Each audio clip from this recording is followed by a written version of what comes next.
Hello, welcome to the self-learning platform by Dr. Sushma Singh. Today we are going to start Unit 1, History and Evolution of European Integration. And today we start with topic Formation of the European Community. The formation of the European Community EC is the culmination of the process that commenced with the Treaty of Paris in 1951, which had resulted in the establishment of the ECSC. Its success led to further economic cooperation, which eventually led to the formation of the EEC and EURATOM in 1967. The three chief institutions of European economic integration, the Common Market EEC, the Coal and Steel Community ECSC, and the European Atomic Energy Community EURATOM, were merged into one organization which we call the European Community EC. Thus, European Community is the collective name given to the ECSC, EEC, and EURATOM, unified by the merger treaty, or officially speaking, by the treaty established a single council and a single commission of the European communities. The merger treaty signed in April 1965 at Brussels and in force since July 1967 combined the organizational structures of the then three European communities for EC, SC, EEC, EURATOM. It created a European Commission and the Council of the European Communities to govern all the three institutions. It also merged their separate budgets into a single corpus. The merger treaty is regarded by many as the true beginning of the dream of a modern European Union. The term European Community or EC also came into use from this time onward. The EEC began functioning in 1957 as a purely economic organization, but subsequently its sphere of operation expanded to include social and political activities as well. Meanwhile, the ECSC became extinct in 2002 with the expiration of the Treaty of Paris, and its assets and liabilities were transferred to European Economic Community.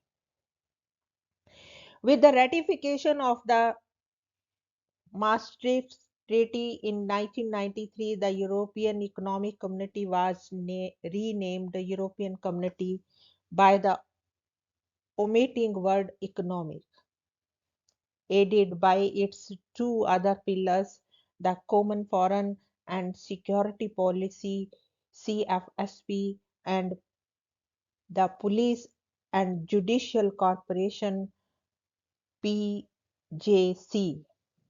The European Community became European Union, which exists till today.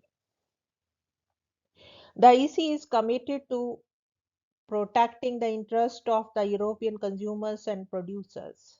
The objective is that the consumers must get cheaper products of good quality at reasonable price, and producers must get numerative prices for their produce.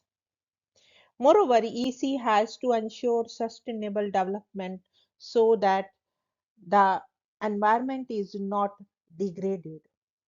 The common tariff and trade policy has been adopted by the members of the EC, which bars any discrimination in the realms of trade and commerce among the member states of the EC.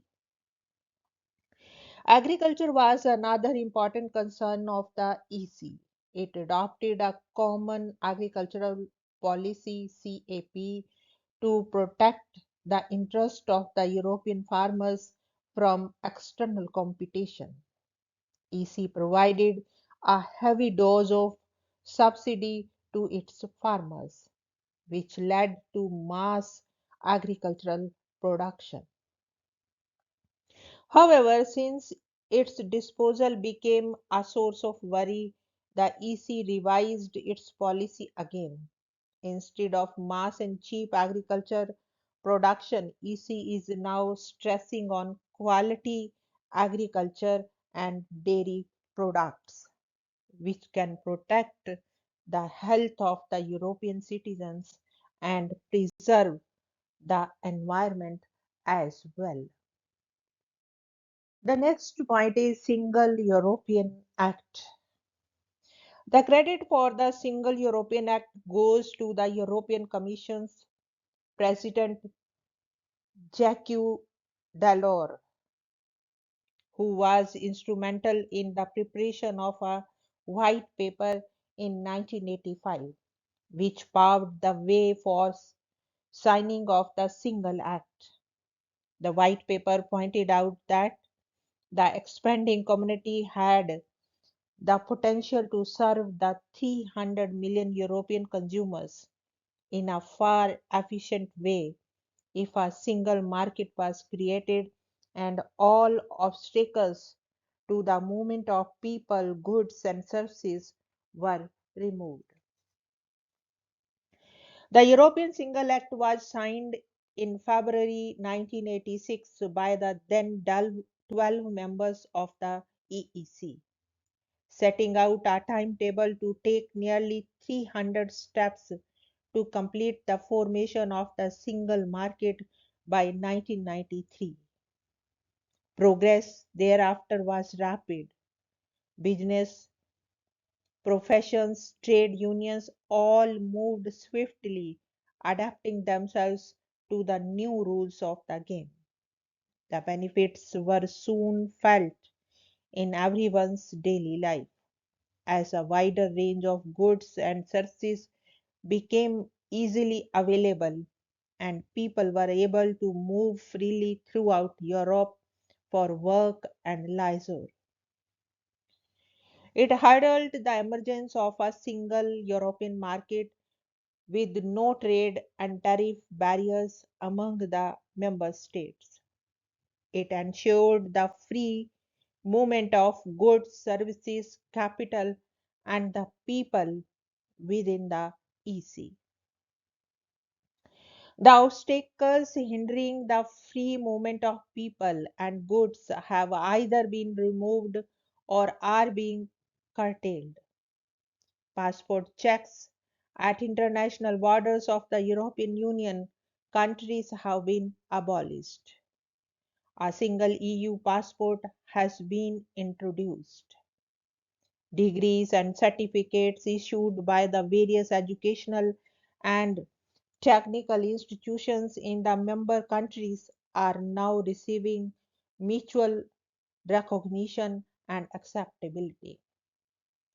Professionals such as doctors and lawyers can practice their profession throughout the European Union. However, freedom of movement of goods and people is still far from complete. The introduction of euro is an important milestone in achieving the goal of a single market. The euro has given a sense of oneness to the citizens of the EU. However, a lot still needs to be done to ensure a free movement of people and goods throughout the EU. Most of the EU's wealth comes from the service sectors, and these are being liberalized. The liberalization ushered in the telecommunication sectors has led to a drastic fall in the telecom tariff. Efforts are underway to create a single market for natural gas and electricity too. But the energy issue is a very sensitive one. It is a great challenge for the EU to ensure an adequate supply of energy to the consumers at affordable prices. The EU members are also committed to check the emission of the greenhouse gases to combat climate change. One of the commitments of the EU is to develop and harness renewable sources of energy so as to reduce their dependency on the fossil fuel. The European Union's transport policy is an integral part of environment and energy conservation. More than 75% of European Union's passengers and goods move by road. This consumes a lot of energy and causes traffic congestion and degradation of the environment. EU aims at diverting this huge traffic off the road to railways and inland waterways. The EU is in need of such a transport policy which ensures the smooth movement of goods and people throughout the frontierless single European market. To achieve this, the railway network of the EU is to be integrated and upgraded.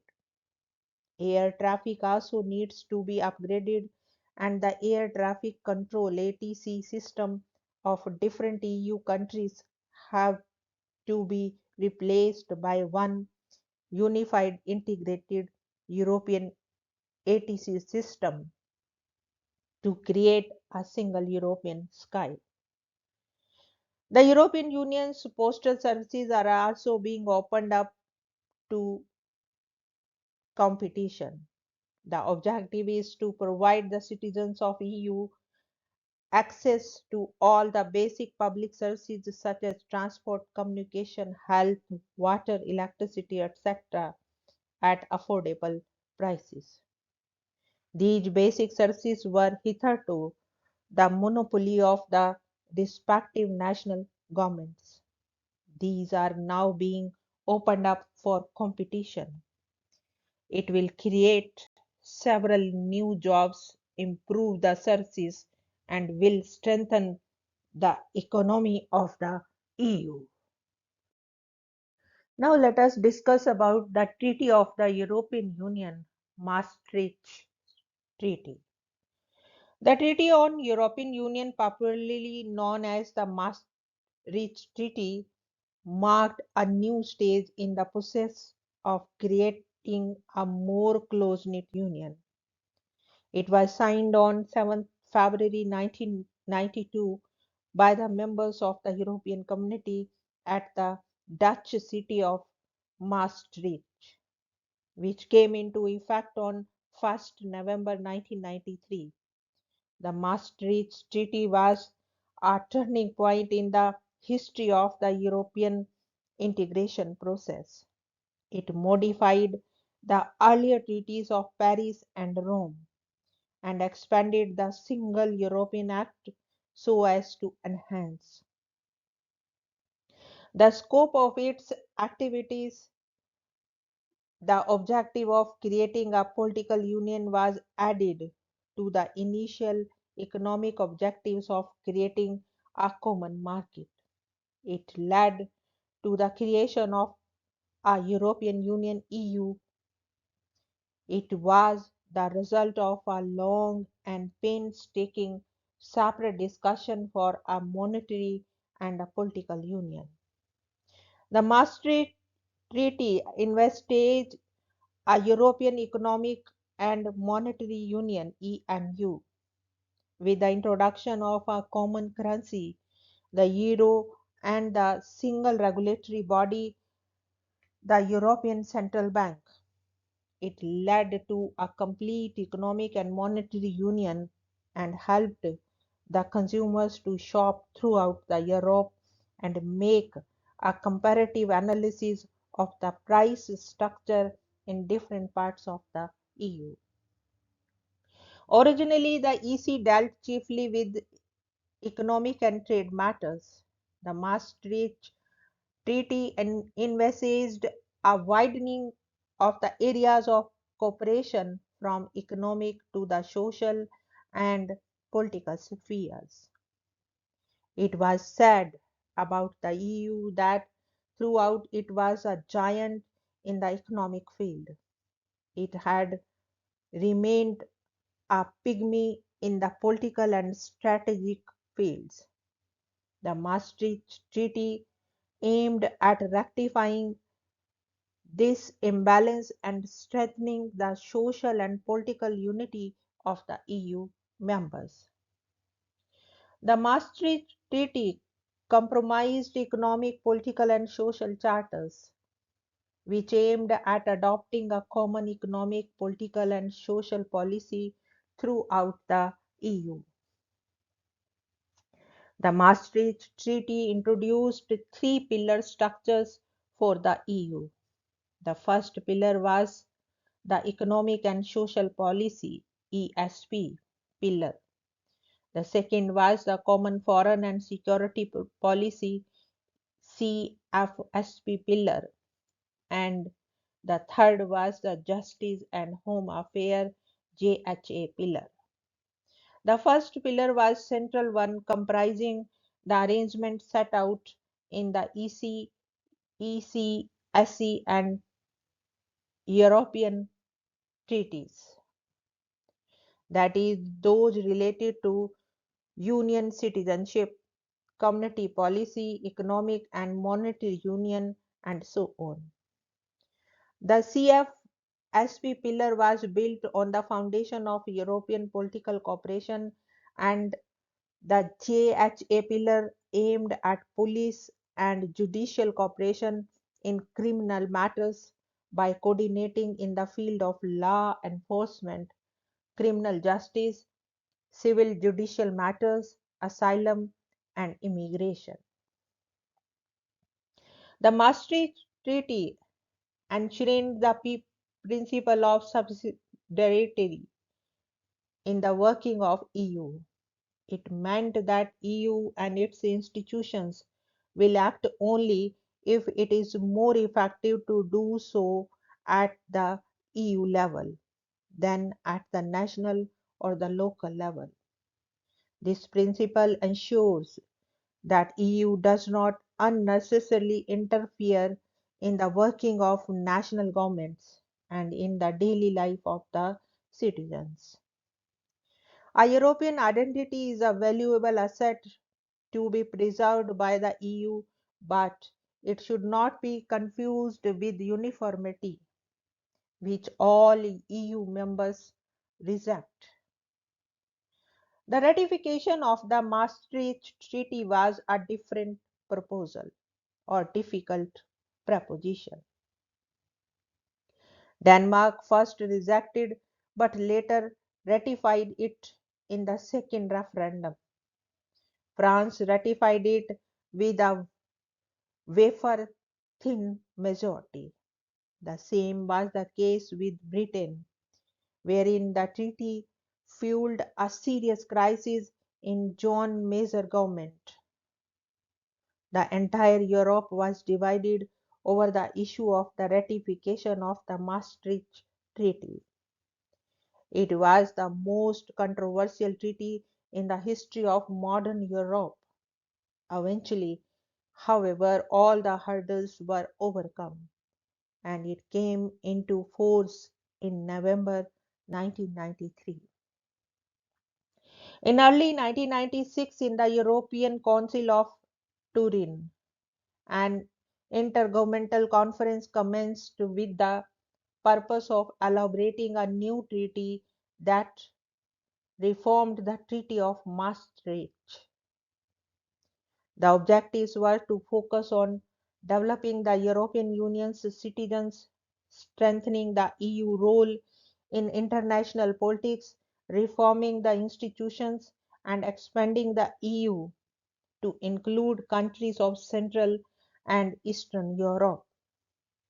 After long and intricate rounds of negotiations, the member states reached an agreement in European Council meeting held in Amsterdam in June 1997. Thus, the Treaty of Amsterdam was born. Here we want to wind up today's lecture. Thank you so much for your attention.